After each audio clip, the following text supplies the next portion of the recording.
Police officers have dismantled the 2-month-old Occupy Los Angeles encampment 2 days after an eviction deadline. A crowd of several hundred people came to City Hall in an attempt to stop the raid, but the Los Angeles Police Department came out in full force. Officers swarmed the encampment and quickly split the park into several small sections. An unlawful assembly was declared, paving the way for officers to begin arresting those who didn't leave. An estimated 1,400 police officers took part in the operation. Police say it was health and safety issues that in part prompted the raid. The concern was that we're going to have additional criminal elements that were going to start to prey on this area. We were concerned with the health issues. But the protesters doubted the claims made by police.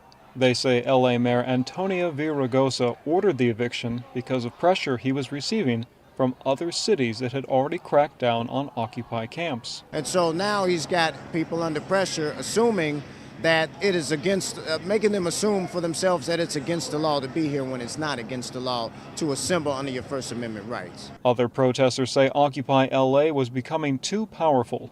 They say the city was threatened by the change that a people-led movement could bring. This system has found this kind of protest intolerable. That's why they've had there was a nationally coordinated offensive against all of these, in all these cities that have been attacked. Protesters say they were caught off guard by the swift tactics employed by officers. But they insist that even if the camp at City Hall no longer exists, the Occupy LA movement will remain strong. This could energize a lot of people. How we come back together, when we come back together, where we come back together, and what it looks like at this point in time, I think is very much up in the air. Police crews will be working throughout the next day to clear the park of tents, structures, and waste.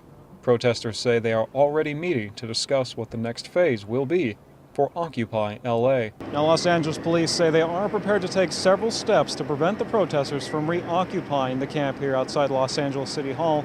That includes increasing officer patrols and possibly building a fence around the park. Ross Frazier, Press TV, Los Angeles.